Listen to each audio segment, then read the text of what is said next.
Sabi ganun. Di mo maligawan yun. Mas maliligaw kita. Oh. Ihahalik na rin kita. Napakasaya ko. Pag kailangan mo ng double na.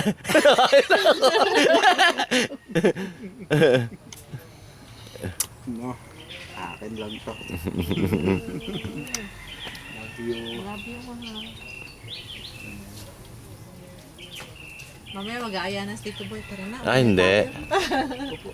Kayo na, take your time.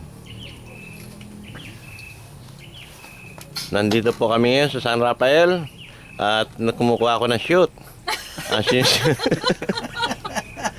Si Chris Aquino and Richard Gomez nandito po sa face to face. Mr. Goma, anong masasabi niyo kay Chris Aquino? Wala akong masabi. The best si Chris. Kayo naman.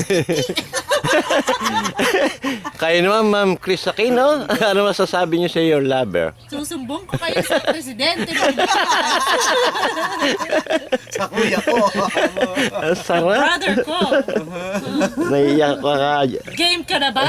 Game na. Deal or no No deal? deal. Umiiyak na camera ba? Tears of joints lang po. Ako na makalala si ate. Nainggit na nga ako eh. Kukonsensya ka na naman. Ang sarap. Sarap ng feeling ng ganyan. Dahil na ano ko yan eh. Yan ang forever, ever, ever, and ever ano na yan. Amen. Cut ulit. Wala nang cut-cut yan. Continuous na. Diretso yun. Eh, kailangan nang maghahawak sa likod ng ano. Ha? Sabi bagong kasal, baka kasi yung damit. Maghahawak, di ba? Ano ba yan, kuya boy? Pag-post na po. Ito.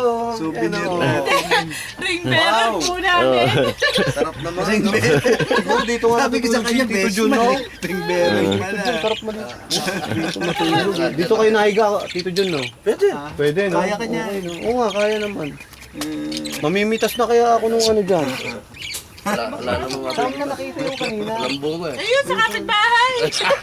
Papapalit tayo dyan. Kayo, doon pala sa kapitbahay yung nakita mo. Tanong mo, ano masasabi niya sa bagong kasal?